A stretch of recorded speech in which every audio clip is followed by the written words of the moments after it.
Assalamualaikum warahmatullahi wabarakatuh. Om Swastiastu. Sebelumnya terima kasih atas kesempatan yang telah diberikan kepada saya. Perkenalkan, nama saya Harum Rosana dengan NIM 20120111026. Kelas 2A dari Prodi Pendidikan Bahasa dan Sastra Indonesia, Universitas Pendidikan Ganesha. Baik, di sini saya akan mempresentasikan materi tentang rasional pengembangan kurikulum 2013.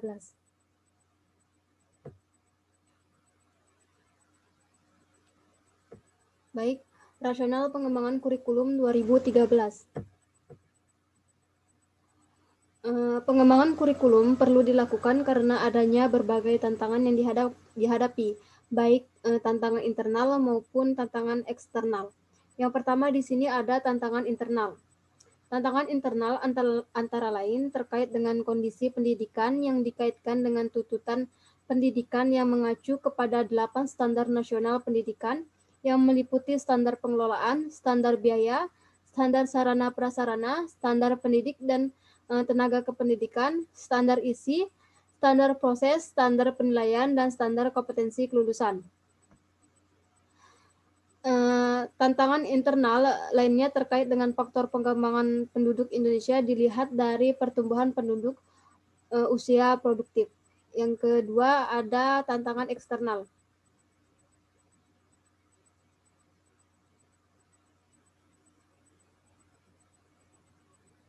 Tantangan eksternal yang dihadapi dunia pendidikan antara lain berkaitan dengan tantangan masa depan, kompetensi yang diperlukan di masa depan, persepsi masyarakat, perkembangan pengetahuan dan pedagogi, serta berbagai fenomena negatif yang mengemuka.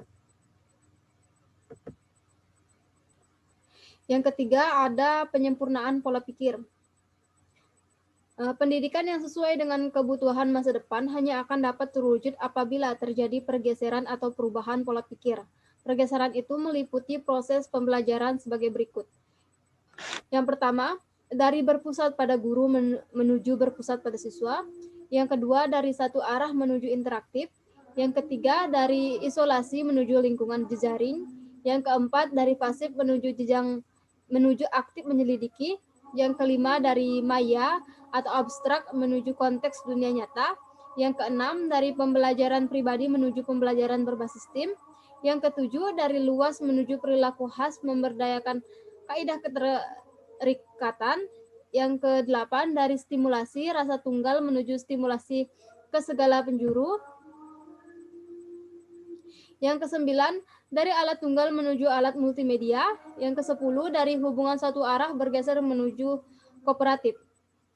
Yang keempat yaitu ada penguatan tata kelola kurikulum. Pada kurikulum 2013, penyusunan kurikulum dimulai dengan menetapkan standar kompetensi lulusan berdasarkan kesiapan peserta didik, tujuan pendidikan nasional, dan kebutuhan. Setelah kompetensi ditetapkan, kemudian ditentukan kurikulumnya yang terdiri dari kerangka dasar kurikulum dan struktur kurikulum. Satuan pendidikan dan guru tidak diberikan kewenangan menyusun silabus, tapi disusun pada tingkat nasional. Guru lebih diberikan kesempatan mengembangkan proses pembelajaran tanpa harus dibebani dengan tugas-tugas penyusunan silabus yang memakan waktu yang banyak dan memerlukan penguasaan teknis penyusunan yang sangat memberatkan guru. Yang kelima ada pendalaman perluasan materi. Berdasarkan analisis hasil PISA tahun 2009, ditemukan bahwa dari 6 level kemampuan yang dirumuskan di dalam studi PISA, hampir semua peserta didik Indonesia hanya mampu menguasai pelajaran sampai level 3. Sementara negara lain yang terlibat di dalam studi ini banyak yang mencapai level 4, level 5, bahkan sampai level 6. Dengan keyakinan bahwa semua manusia diciptakan sama. Interpretasi yang dapat disimpulkan dari hasil studi ini hanya satu, yaitu yang kita ajarkan berbeda dengan tuntutan zaman. Selanjutnya, ada tujuan kurikulum.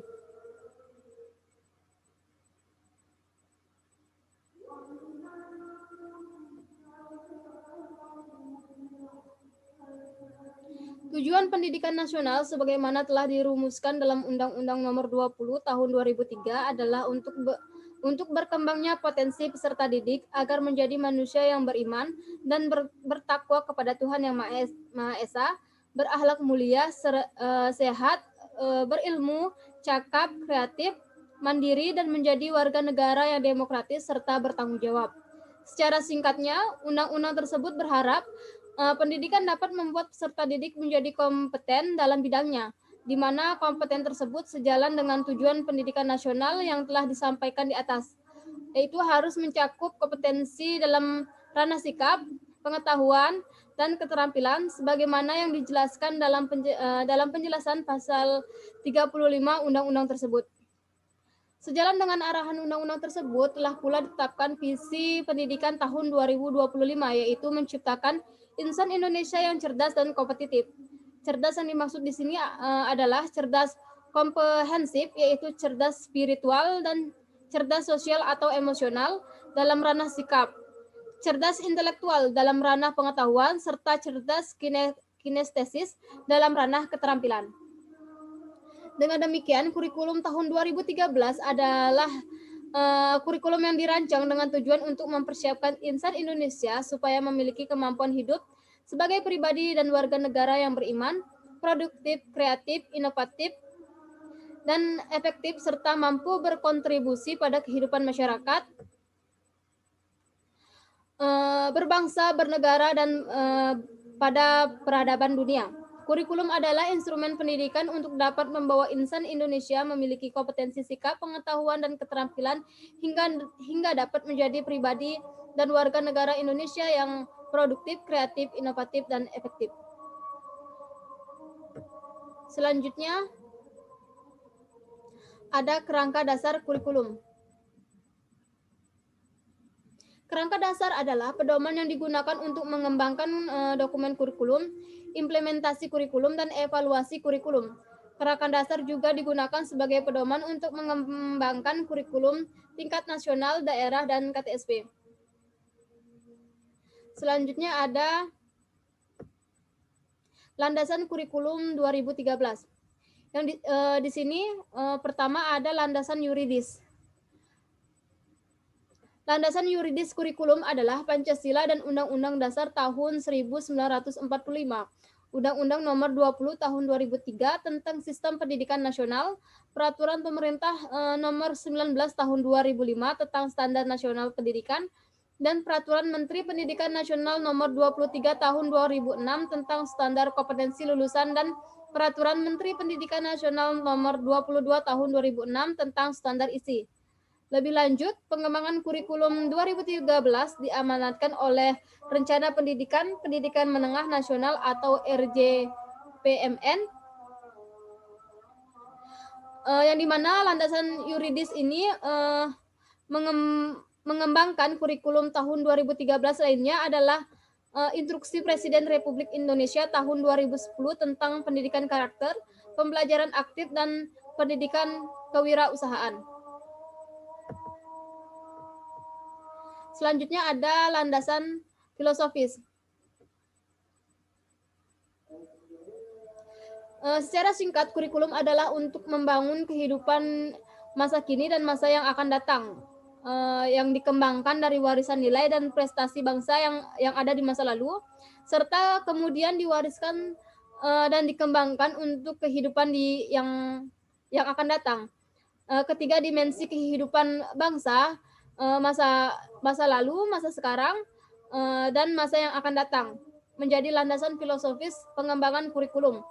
Pewarisan nilai dan prestasi bangsa di masa lampau memberikan dasar bagi kehidupan bangsa dan individu sebagai anggota masyarakat, modal yang digunakan dan dikembangkan untuk membangun kualitas kehidupan bangsa dan individu yang diperlukan bagi kehidupan di masa kini, dan berkelanjutan di kehidupan bangsa dan warga negara di masa yang akan mendatang.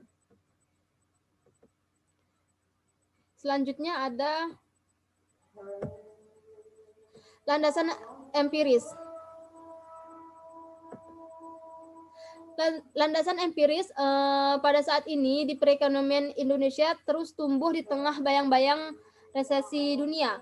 Pertumbuhan ekonomi Indonesia dari tahun 2005 sampai dengan tahun 2008 berturut-turut yaitu 5,7%, 5,5%, 6,30%, dan pada tahun 2008 ada pada 6,4%. Pertumbuhan ekonomi Indonesia tahun 2012 diperkirakan lebih tinggi dibandingkan pertumbuhan ekonomi negara-negara ASEAN, yaitu yang sebesar 6,5 sampai 6,9%. Menurut Agus Dewe Mantorwardojo dalam rapat paripurna DPR pada tanggal 31 bulan 5 tahun 2012. Momentum pertumbuhan ekonomi ini harus terus dijaga dan ditingkatkan. Generasi muda berjiwa wirausaha yang tangguh, kreatif, ulet, jujur, dan mandiri sangat diperlukan untuk menetapkan pertumbuhan ekonomi Indonesia di masa yang akan datang. Generasi seperti ini harusnya tidak muncul karena hasil seleksi alam, namun karena hasil gemblengan pada tiap jenjang satuan pendidikan dengan kurikulum berbagai pengarahnya. Sebagai negara bangsa yang besar dari segi geografis, suku bangsa, potensi ekonomi, dan beragamnya, kemajuan pembangunan dari satu daerah ke daerah lain, sekecil apapun ancaman disintegrasi bangsa tersebut akan masih tetap ada. Selanjutnya ada landasan teoritik.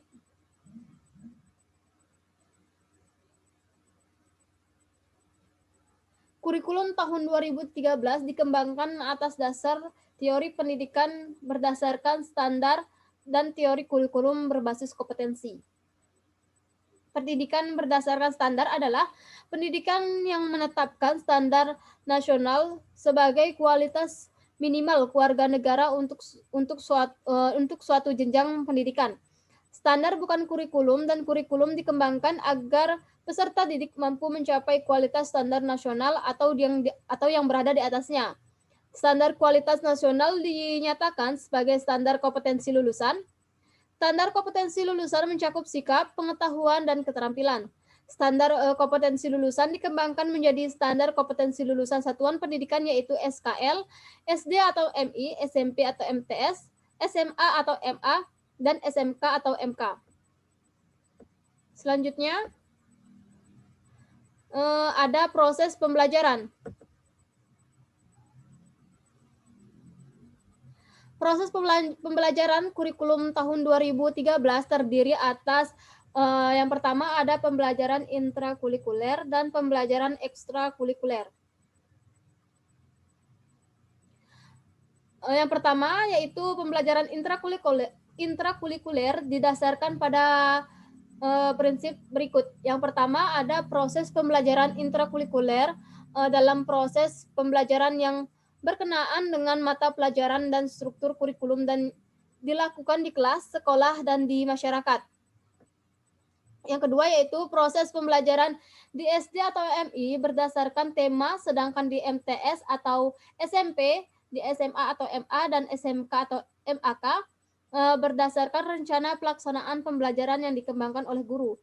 Yang ketiga, proses pembelajaran yang didasarkan atas prinsip pembelajaran siswa aktif untuk menguasai kompetensi dasar dan kompetensi inti pada tingkat yang memuaskan. Selanjutnya yaitu ada pembelajaran ekstrakurikuler. Pembelajaran ekstrakurikuler adalah kegiatan yang dilakukan untuk aktivitas yang dirancang sebagai kegiatan di luar kegiatan pembelajaran yang terjadwal secara rutin setiap minggunya. Kegiatan ekstrakurikuler terdiri atas kegiatan wajib dan pilihan. Pramuka adalah kegiatan ekstrakurikuler yang merupakan yang harus diikuti oleh para siswa. Kegiatan ekstrakurikuler wajib dinilai yang hasilnya akan digunakan sebagai unsur pendukung kegiatan intrakurikuler tersebut. Selanjutnya ada prinsip pengembangan kurikulum 2013.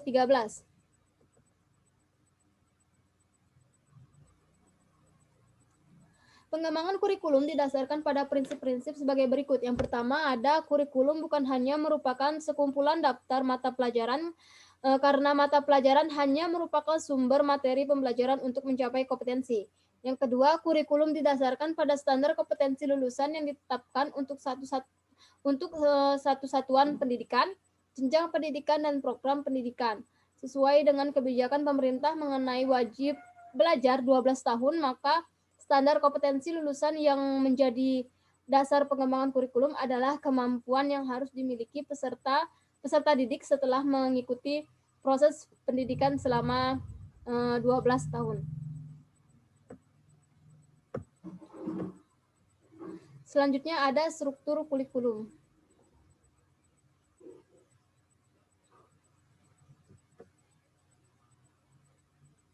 Yang pertama ada struktur kurikulum SD atau MI. Beban belajar dinyatakan dalam jam belajar setiap minggu untuk di masa belajar selama 1 semester, dan beban belajar di SD atau MI kelas 1, 2, dan 3 masing-masing 30, 32, dan 34, sedangkan untuk kelas 4, 5, dan 6 masing-masing 36 jam setiap minggunya. Jam belajar SD atau MI adalah yaitu selama 35 menit. Selanjutnya ada struktur kurikulum SMP atau MTS. Dalam struktur kurikulum SMP atau MTS ada penambahan jam belajar per minggu dari semula 32 dan 32 menjadi 38, 38, dan 38 untuk masing-masing kelas, kelas 7, 8, dan 9. Sedangkan lama belajar untuk setiap jam belajar di SMP atau MTS yaitu tetap 40 menit, selama 40 menit. Selanjutnya ada struktur kurikulum pendidikan menengah SMA, MA, SMK atau MAK. Struktur kurikulum SMA atau MA, SMK atau MAK terdiri atas yang pertama kelompok mata pelajaran wajib yang diikuti oleh seluruh peserta didik. Yang kedua, kelompok mata pelajaran peminatan yang diikuti oleh peserta didik sesuai dengan bakat, minat, dan kemampuannya. Adanya kelompok mata pelajaran wajib dan mata pelajaran peminatan yang dimaksudkan untuk menerapkan prinsip kesamaan antara SMA atau MA dan SMK atau MAK. Mata pelajaran wajib sebanyak 9 mata pelajaran dengan beban belajar 24 jam per minggu. Kemudian mata pelajaran peminatan SMA atau MA terdiri atas 18 jam per minggu untuk kelas 10 dan 20 jam per minggu untuk kelas 11 dan kelas 12. Kelompok mata pelajaran peminatan SMA atau MAK masing-masing 24 jam per kelas, dan kelompok mata pelajaran peminatan untuk SMA atau MA bersifat akademik, sedangkan untuk SMK atau MAK bersifat vokasional. Struktur ini menempatkan prinsip bahwa peserta didik adalah subjek dalam belajar dan mereka memiliki hak untuk memilih sesuai dengan minat dan bakatnya.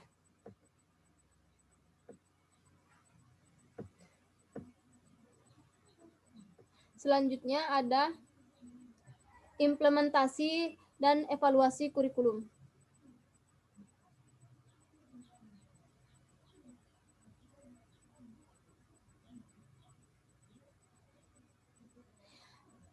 Yang pertama, pengembangan kurikulum tahun 2013 pada Satuan Pendidikan. Pengembangan kurikulum 2013 dilakukan atas prinsip sebagai berikut. Yang pertama, bahwa sekolah adalah satu kesatuan lembaga pendidikan dan kurikulum adalah kurikulum satuan pendidikan, bukan daftar mata pelajaran. Yang kedua, guru di satu satuan pendidikan adalah satu satuan pendidik mengembangkan kurikulum secara bersama-sama.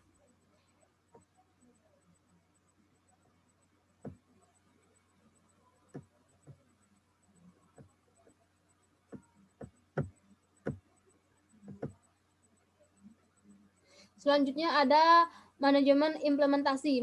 Yang pertama yaitu implementasi kurikulum adalah usaha bersama antara pemerintah dengan pemerintah provinsi dan pemerintah daerah kabupaten atau kota.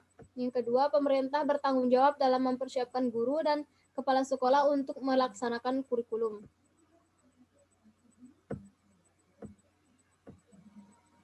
Selanjutnya ada strategi implementasi kurikulum yang terdiri atas satu, pelaksanaan kurikulum di seluruh sekolah dan jenjang pendidikan, yaitu pada bulan Juli tahun 2013, yaitu kelas 1 dan kelas 4 terbatas yang ada pada sejumlah SD atau MI sebanyak 30% dan seluruh kelas 7 SMP atau MTS dan kelas 10 SMA atau MA, SMK atau MAK. Ini adalah tahun pertama implementasi yang dilakukan di seluruh wilayah negara Kesatuan Republik Indonesia. Dan untuk SD akan dipilih 30% dari setiap kabupaten atau kota yang berada di setiap provinsi.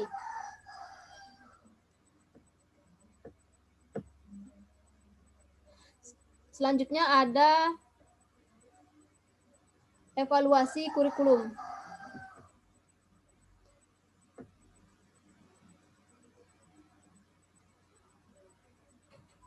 Evaluasi kurikulum dilaksanakan selama masa pengembangan ide, pengembangan desain dan dokumen kurikulum, dan selama masa implementasi kurikulum. Evaluasi dalam development proses menghasilkan penyempurnaan dalam kompetensi inti yang dijadikan organizing elemen dalam mengikat kompetensi dasar mata pelajaran.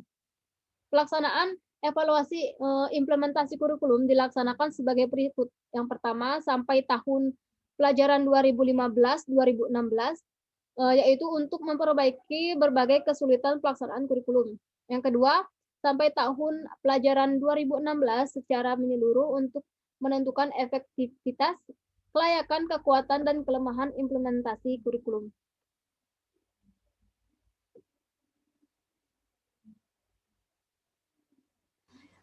Evaluasi terhadap pelaksanaan kurikulum atau implementasi kurikulum diselenggarakan dengan tujuan untuk mengidentifikasi masalah pelaksanaan kurikulum dan membantu kepala sekolah dan juga guru dalam menyelesaikan masalah tersebut. Evaluasi ini dilakukan pada setiap satuan pendidikan dan dilaksanakan pada satuan pendidikan di wilayah kota atau kabupaten secara rutin dan bergiliran. Hasil evaluasi yang dilakukan sebagai bahan untuk memperbaiki kelemahan kurikulum agar lebih efektif lagi di masa yang akan datang.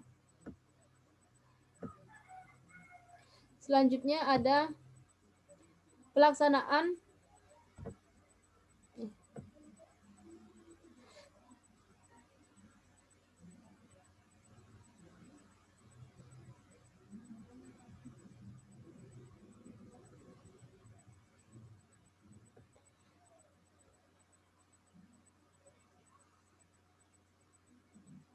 Selanjutnya ada di sini ada pemaparan.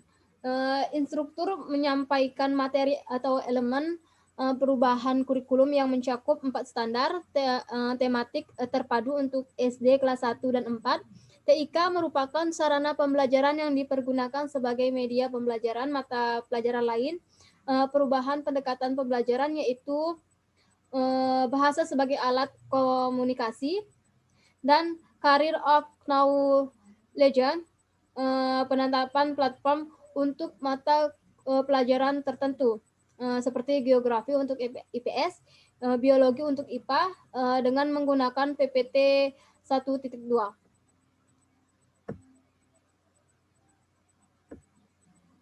Baik, mungkin hanya itu yang dapat saya sampaikan. Atas kekurangannya saya mohon maaf yang sebesar-besarnya. Wassalamualaikum warahmatullahi wabarakatuh. Om Santi Santi Santi Om.